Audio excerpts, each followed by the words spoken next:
कोई भी परवाह नहीं करता अगर आप अच्छी तरह से नृत्य नहीं कर सकते।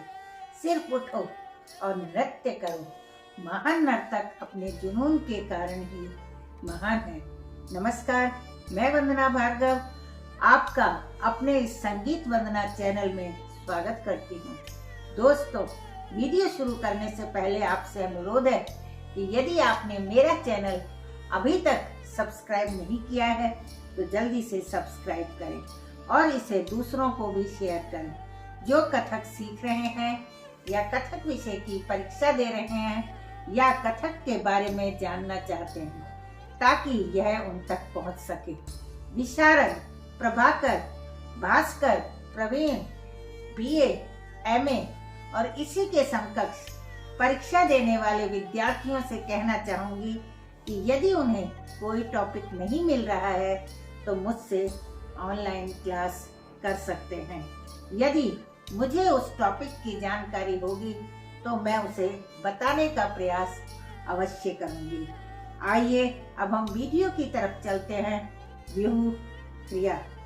समूह नृत्यों में नर्तक नर्तकियों द्वारा आपस में मिलकर कई प्रकार की आकृतियों का निर्माण किया जाता है जो दूर से देखने पर अत्यंत आकर्षक प्रतीत होती है।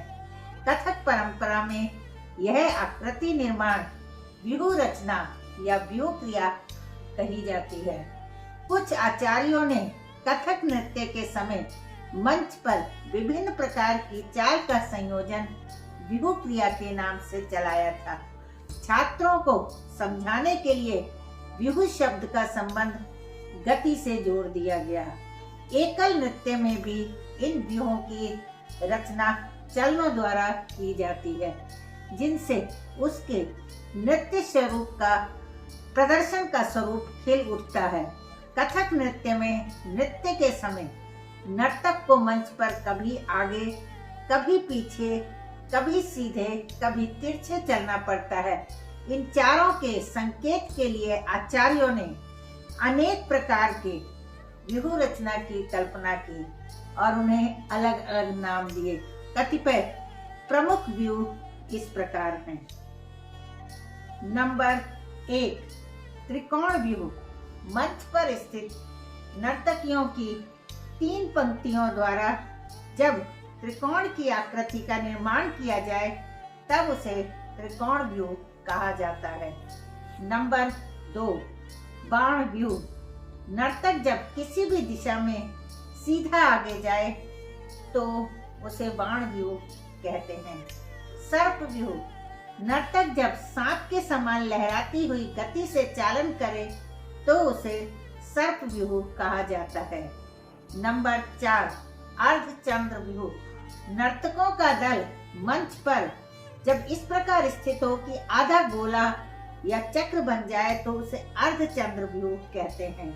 नंबर 5, कूप व्यूह। नर्तकों का दल जब गोल घेरा बनाकर नर्तन करे तो उसे कूप व्यूह कहा जाता है।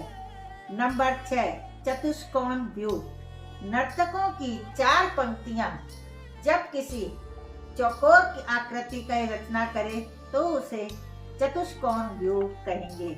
नंबर 7, सोपान व्यूह।